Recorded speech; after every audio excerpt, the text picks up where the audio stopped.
మొత్తానికైతే అమిత్ షాతో సీఎం రేవంత్ వివిధ రాష్ట్రాల సీఎంలు అంటూ చూస్తూ ఉన్నాం. ఇక్కడ చంద్రబాబు నాయుడు ఏంటి మరి, ఇక్కడ చంద్రబాబు నాయుడు కనబడతలేడు, ఫోటోలు లేడేమో మరి. సో ఏడాదిన్నరలో నక్సలిజం అంతం, అందుకు ద్విముఖ వ్యూహం అనుసరించాలి, అఫెన్సివ్ మోడ్లో నిర్మూలించాలి, ప్రతి నెల సీఎంలు పక్షానికి ఒకసారి డీజీపీలు సమీక్షించాలి, నక్సల్స్ ప్రభావిత రాష్ట్రాలు సమన్వయం చేసుకోవాలి, మానవ హక్కులను అత్యధికంగా ఉల్లంఘించేది మావోయిస్టులే, ఉద్యమంలో చేరిన యువత ఆయుధాలు వీడాలి, మంచి పునరావాస ఫలాలు అందిస్తాం, ఛత్తీస్గఢ్లో ఆపరేషన్ అన్ని రాష్ట్రాలకు ఆదర్శం, ముఖ్యమంత్రుల భేటీలో కేంద్ర హోంశాఖ మంత్రి అమిత్ షా అంటూ కొన్ని చూస్తున్నాం. సో నక్సలిజంపై పోరాటం ఇప్పటికే తుది దశకు చేరుకున్నదని 2026 మార్చి నాటికి దానిని సంపూర్ణంగా నిర్మూలించాలని కేంద్ర హోంశాఖ మంత్రి అమిత్ షా స్పష్టం చేశారు. మావోయిస్టు ప్రభావిత రాష్ట్రాలైన ఛత్తీస్గఢ్, ఒడిశా, తెలంగాణ, ఆంధ్రప్రదేశ్, మహారాష్ట్ర, జార్ఖండ్, బీహార్, మధ్యప్రదేశ్ రాష్ట్రాల సీఎంలు ఉన్నతాధికారులతో సోమవారం ఢిల్లీలో సమావేశం నిర్వహించారు. ఈ సందర్భంగా కేంద్ర మంత్రి మాట్లాడుతూ మావోయిస్టులకు ఆర్థిక సహాయాన్ని అందించేటువంటి మార్గాలను దెబ్బతీసేటువంటి బాధ్యతను ఎన్ఐఏకు అప్పగించామన్నారు. మావోయిస్టులతో పోరాటానికి ప్రభుత్వం ద్విముఖ వ్యూహాన్ని అనుసరిస్తుందని తెలిపారని స్పష్టంగా తెలుస్తూ ఉంది. ఒకసారి దాని గురించి కూడా క్లియర్గా చదివేటువంటి ప్రయత్నం చేద్దాం.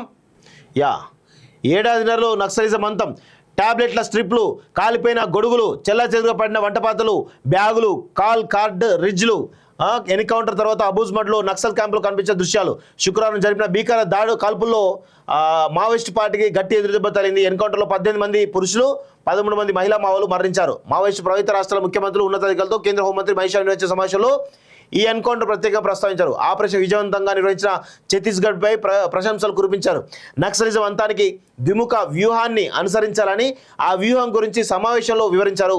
ఇప్పటికే పోరాటం తుది దశకు చేరుకుందని, 2026 మార్చి కల్లా అంటే మరో 17 నెలల్లో సంపూర్ణంగా నిర్మూలించాలని స్పష్టం చేశారు. ఇకపై అఫెన్సివ్ మోడ్లో ఆపరేషన్లు చేపట్టాలని సూచించారు. మానవ హక్కులకు అత్యధికంగా ఉల్లంఘించేది మావోయిస్టులని పేర్కొన్నారు.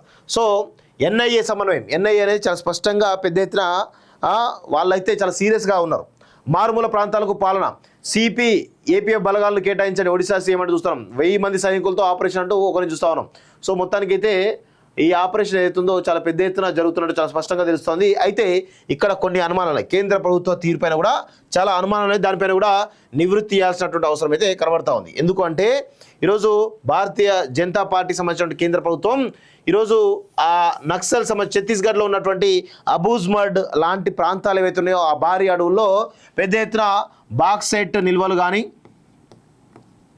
యురేనియం నిల్వలు భారీ ఎత్తున ఉన్నట్లు మనకున్నటువంటి సమాచారం. సో ఈ రెండు ఏవైతే ఉన్నాయో వీటిని మొత్తానికైతే అదానీ అంబానీల కంట్రోల్లోకి తీసుకోవడానికి పెద్ద ఎత్తున ప్రయత్నాలు జరుగుతున్నట్టు మనకు సమాచారం వస్తూ ఉంది. సో ఇద్దరి కట్టబెట్టేందుకు భారీ ఎత్తున ప్రయత్నాలు జరుగుతున్నాయి. సో కొన్ని వందల కిలోమీటర్ల మేర అక్కడ బాక్సైట్ నిల్వకాలు కానీ యురేనియం నిల్వకాలు కానీ ఉన్నట్లు చాలా స్పష్టంగా తెలుస్తోంది. సో వీటిని అదానీ అంబానీలకు అప్పచెప్పడానికి చాలా పెద్ద ఎత్తున ప్రయత్నం జరుగుతోంది. సో దీనికి సంబంధించి కొన్ని లక్షల కోట్ల బిజినెస్ ఇది, కొన్ని లక్షల కోట్ల బిజినెస్ ఇది, మామూలు బిజినెస్ కాదు ఇది.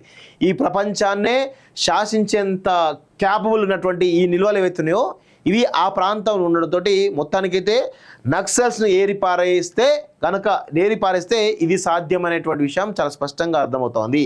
సో అందుకే నక్సల్స్ నిర్మూలించడానికి కేంద్ర ప్రభుత్వం ప్రయత్నం చేస్తున్నదా అనేటువంటి అనుమానాలు కూడా బలంగా వినిపిస్తున్నాయి. దానిపైన కూడా స్పష్టమైనటువంటి ఒక ప్రకటన చేయాలి కేంద్ర ప్రభుత్వం, చేస్తే బాగుంటుంది.